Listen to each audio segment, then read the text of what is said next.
வணக்கம். வனருவி சேனலுக்கு வரவேற்கிறேன். ஒரு 50 சப்ஸ்கிரைப் கூட ரீச் ஆக மாட்டேங்குது.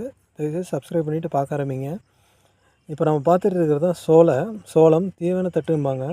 இங்கே பாருங்கள், சோளத்தட்டில் எவ்வளோ முத்து மணி மாதிரி இருக்குது பார்த்தீங்களா? அந்த சோளத்தை மயிலுங்க, பறவைங்க எல்லாமே சாப்பிடும். நம்ம தானியம் எதுவுமே பறவைகளுக்கு உணவு வைக்காமல் இருந்தாலும் அதுவே வந்து தேடி வந்து இந்த மாதிரி வயல்வெளிகளில் சாப்பிடும் சோளத்தட்டை. இதை வச்சு சோளத்தை வச்சு அந்த காலத்தில் கேழ்வரகு களி மாதிரியே செஞ்சுருக்காங்க. சோளக்களி. சோளத்தில் வந்துட்டு இனிப்பு சோளம் உருண்டைன்னு சொல்லி செய்வாங்க.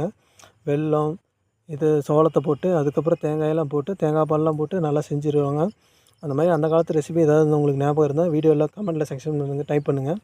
அதுவும் இல்லாத இங்கே பார்த்திங்கன்னா ஏகப்பட்ட சோளக்கருது இருக்குது. இதுங்கெல்லாம் கிளிங்களுக்கு, எறும்புகளுக்கு இது உணவானது. அதுவும் இல்லாத நம்ம மனிதர்கள் வந்து பார்த்திங்கன்னா சோளத்தை அறுவடை பண்ணி மழை காலத்தில் இப்படி தான் கூம்பாக சேமித்து வைப்பாங்க. தேங்க்யூ. சப்ஸ்கிரைப் பண்ணியிருக்கேன் இது மாதிரி வீடியோஸ்க்கு.